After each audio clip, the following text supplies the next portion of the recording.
اپنے مال کا صحیح مصرف تلاش کریں، اپنے مال کو صحیح جگہ لگاویں، شادیوں کو سادہ بنا، اور بھی جتنے قسم کے ریت رواج ہیں آپ بہنیں زیادہ جانتی ہیں، اس کا زیادہ تذکرہ کرنے کی ضرورت نہیں ہے، آپ اچھی طرح جانتی ہیں۔ ہاں، اپنی ذات سے طے کر لیں۔ ہماری آپ سے گزارش ہے، آنے والی ان ماؤں بہنوں سے آپ طے کر لیں کہ آپ کے گھر میں اگر بیٹی کی شادی ہے، بیٹے کی شادی ہے، یا کسی کی بھانجی بھتیجی کی شادی ہے، کسی کی پوتی نواسی کی شادی ہے، یا بھانجے بھتیجے کی پوتے نواسی کی، بیٹے بیٹی کی شادی ہے، اس میں آپ یہ طے کریں کہ ہمیں اس شادی میں اللہ کو راضی کرنا ہے۔ لوگ کچھ بھی کہیں، باقی اللہ کو راضی کرنا ہے۔ یا اس مجمع میں آنے والی جوان بیٹیاں بہنیں ہیں ہماری، ان سے ہماری گزارش ہے کہ سادہ شادی کریں، اللہ کو راضی کریں، اللہ راضی ہوگا، آپ کی زندگیوں میں خدا خوشیاں بھر دے گا، آپ کی زندگی میں خدا محبت بھر دے گا۔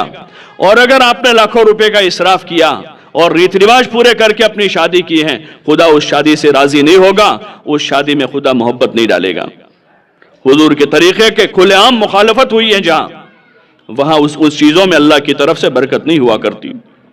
اس لیے آنے والی جو ہماری بیٹیاں ہیں، بہنیں ہیں، یا ہماری مائیں ہیں، ان سے ہماری عاجزانہ گزارش ہے، مؤدبانہ گزارش ہے کہ اس کا اہتمام کریں، اپنی منگنیوں کو سادہ کریں، نکاحوں کو کون کیا کر رہا ہے وہ نہ دیکھیں۔ عموماً یہی بات اخیر میں آ جاتی ہے کہ فلاں نے بھی کیا تھا، فلاں نے کیا تھا، فلاں بزرگ کے وہاں بھی ہوا تھا، فلاں مولانا کے بھی، جو سب کو حساب اپنے اللہ کو دینا ہے، ہم کسی کو نہ دیکھیں، ہم تو اپنے آپ کو دیکھیں کہ مجھے میرے رب کو جواب دینا ہے، اور مجھے قیامت میں اپنے نبی کو منہ دکھانا ہے۔ کون کیا کر رہا ہے وہ نہ دیکھیں۔ اگر ہم نے بھی آج تک بھولا کی ہے تو ہم بھی توبہ کر لیں کہ اللہ ہم سے بھول ہوئی، ہم سے چوک ہوئی، منگنی کے موقع پر، شادی کے موقع پر، یا بچے کی ڈیلیوری کے موقع پر ہم سے جو چوکیں بھولیں ہوئی ہیں، یا دیگر اور خوشی غمی کے مواقع پر ہم سے جو بھولیں کوتاہیاں ہوئی ہیں، یا اللہ تو ہمیں معاف کر دے۔ ہم تیری دربار میں توبہ کرتے ہیں، تو نے اپنے محبوب رسول کے ذریعے سے ہمیں تعلیم دی تھی، لیکن اس تعلیمات سے ہم ناواقف رہے، یا واقف ہونے کے بعد بھی ہم سے بھول ہو گئی، قوم کے بندھن میں آ کر سماج کے رسم و رواج ہم نے پورے کر کے یا اللہ ہم نے تجھے ناراض کیا ہے، یا اللہ تو ہمارے اس گناہ کو معاف کر دے، اور اس کے غلط اثرات سے تو ہمارے خاندان کو پاک کر دے۔ اس لیے کہ کوئی چیز غلط پڑتی ہے، اس کے اثرات نسلوں تک چلتے ہیں، نیکی کے اثرات نیکی کے راستے سے چلتے ہیں، اور برائی کے اثرات برائی کے راستے سے ہماری نسلوں میں منتقل ہوں گے۔ اس لیے آپ ماں بہنوں سے گزارش ہے کہ اس کو سادگی پر لاویں، لیوڑ دیوڑ کو ختم کر دیں، جو آپ نے دیا ہے لوگوں کو ہدیے کی نیت کر دیں کہ ہم نے جن کو جو دیا وہ ہم نے ہدیہ دے دیا، اب شادی کے موقع پر ہمیں کسی سے کچھ نہیں لینا ہے، ہم اپنی شادی کو سادہ کر کے اس سارے خرچوں سے اپنی شادی کو پاک کر دیں گے۔ جو دیا ہے وہ ہماری طرف سے ہدیہ ہے۔ کھلانے پلانے کی جو رسم ہے اس میں بھی اللہ کے واسطے اس کو ختم کریں۔ کھانا کھلانا بہت اچھی چیز ہے، ہمارے مذہب میں اس کی تعلیم ہے، حضور علیہ السلام نے کھانا کھلانے کا حکم دیا ہے، لیکن جس طریقے پر کھلایا جاتا ہے شادیوں میں کہ لڑکے لڑکیاں جمع ہو رہی ہیں، مرد عورتیں جمع ہو رہے ہیں، اور ہم اس کا ذریعہ بن رہے ہیں، اس منڈپ میں یا اس تقریب میں، جو تقریب منڈپ میں ہو رہی ہو، پارٹی پلاٹ میں ہو رہی ہو، کسی ہوٹل میں ہو رہی ہو، یا ہمارے گھر پر ہو رہی ہو، جس تقریب میں مرد عورتیں جمع ہو رہے ہیں وہاں بے حیائی ہو رہی ہے، وہاں زنا ہو رہا ہے، آنکھوں کا زنا عام ہو رہا ہے، کانوں کا زنا ہو رہا ہے وہاں پر، اور اس سے اوپر تک نوبتیں پہنچ جاتی ہیں۔ آپ ماں بہنیں ان خرافات سے اچھی طرح واقف ہیں، اس کو زیادہ کھولنے کی ضرورت نہیں ہے، یہ ہمارے ران کا زخم ہے، ہماری ران کا زخم ہے، ران کھول کر دکھائی نہیں جاتی ہے، اس کو کھول کر دکھایا نہیں جاتا ہے۔ آپ سے گزارش ہے ہماری مؤدبانہ،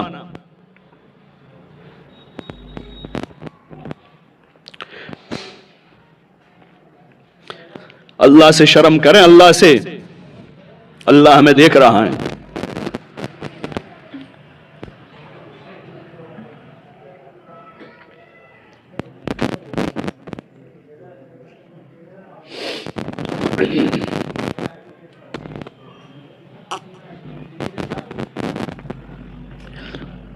اپنے اللہ سے شرم کریں۔ اس اللہ نے تو کلام پاک میں کہا لا تقربوا الزنا، کہ زنا کے قریب بھی مت جاؤ، انہو فاحشہ، کہ بہت بری چیز ہے یہ، حضور علیہ السلام نے اس سے روکا ہے۔